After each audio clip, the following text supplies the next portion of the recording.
I got to bring something up that makes me very worried. America, we are getting soft. The latest example, the Boy Scouts just banned water gun fights because they don't want anyone getting hurt. Hurt! It's water. Look at me. Look at me. Water. I hope you're happy, you overly protective PC nut jobs, because you just deprived America's youth of this.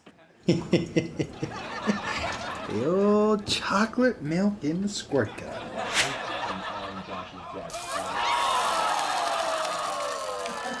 Hey, everybody, Jimmy pooped his pants.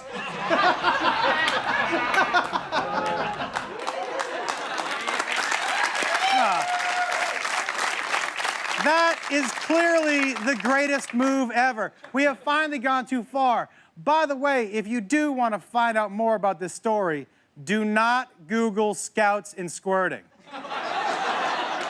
I did, and those are two completely different stories.